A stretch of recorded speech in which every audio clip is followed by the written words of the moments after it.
ETF index mutual funds నేర్చుకుని stock మార్కెట్లో రాణించాలనుకుంటున్నారా? వెంటనే ఈ నెంబర్కి కాల్ చేయండి. నవ్వుల రారాజు నట కిరీటి రాజేంద్ర ప్రసాద్ గారికి పద్మశ్రీ పురస్కారం ప్రకటించింది భారత ప్రభుత్వం. తెలుగు సినిమాకి ఆయన చేసిన సేవలకు గాను ఈ అవార్డు లభించింది. మరి ఈ సందర్భంగా రాజేంద్ర ప్రసాద్ గారు భారత ప్రభుత్వానికి తనను ఆదరించిన తెలుగు ప్రేక్షకులకి కృతజ్ఞతలు తెలిపారు. నా ప్రాణానికి ప్రాణమైన తెలుగు ప్రేక్షక దేవుళ్ళందరికీ నమస్కారం. ఈరోజు నా జీవితంలో ఎంతో సంతోషకరమైన రోజు. భారత ప్రభుత్వం నాకు పద్మశ్రీ పురస్కారాన్ని ప్రకటించిందని తెలిసినప్పటి నుంచి నా కళ్ళు ఆనందంతో నిండిపోయాయి. ఒక నటుడిని గుర్తించి ఇంతటి గొప్ప గౌరవాన్ని అందించిన భారత ప్రభుత్వానికి నా శిరస్సు వంచి నమస్కరిస్తున్నాను. అలాగే నా పేరుని ఈ పురస్కారానికి సిఫార్సు చేసిన ఆంధ్రప్రదేశ్ ప్రభుత్వానికి, పెద్దలందరికీ నా ప్రత్యేక కృతజ్ఞతలు. కానీ నిజం చెప్పాలంటే ఈ అవార్డు నాది కాదు, మీది.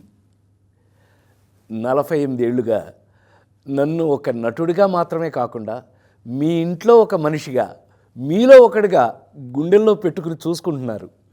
నేను నవ్వించినా ఏడిపించినా మా రాజేంద్ర ప్రసాద్ అని మీరు చూపించిన ఆప్యాయత నాకు దక్కిన నిజమైన అదృష్టం. ఆ ప్రేమే ఈరోజు నన్ను ఇక్కడ దాకా నడిపించింది.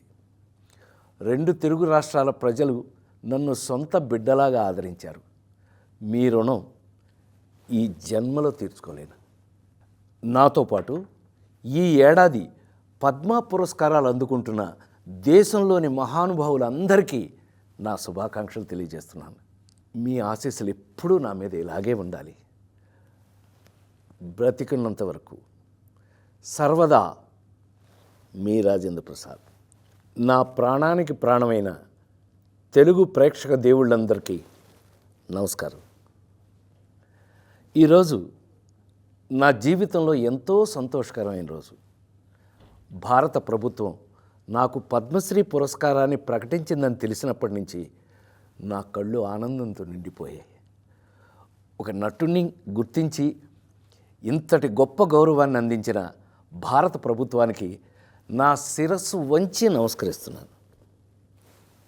అలాగే నా పేరుని ఈ పురస్కారానికి సిఫార్సు చేసిన ఆంధ్రప్రదేశ్ ప్రభుత్వానికి, పెద్దలందరికీ నా ప్రత్యేక కృతజ్ఞతలు. కానీ నిజం చెప్పాలంటే ఈ అవార్డు నాది కాదు, మీది. 48 ఏళ్లుగా నన్ను ఒక నటుడిగా మాత్రమే కాకుండా మీ ఇంట్లో ఒక మనిషిగా, మీలో ఒకడిగా గుండెల్లో పెట్టుకుని చూసుకుంటున్నారు. నేను నవ్వించినా ఏడిపించినా మా రాజేంద్ర ప్రసాద్ అని మీరు చూపించిన ఆప్యాయత నాకు దక్కిన నిజమైన అదృష్టం. ఆ ప్రేమే ఈరోజు నన్ను ఇక్కడ దాకా నడిపించింది. 2 తెలుగు రాష్ట్రాల ప్రజలు నన్ను సొంత బిడ్డలాగా ఆదరించారు. మీ రుణం ఈ జన్మలో తీర్చుకోలేను.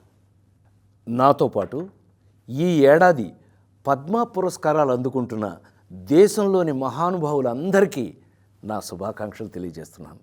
మీ ఆశీస్సులు ఎప్పుడూ నా మీద ఇలాగే ఉండాలి. బ్రతికున్నంత వరకు సర్వదా మీ రాజేంద్ర ప్రసాద్.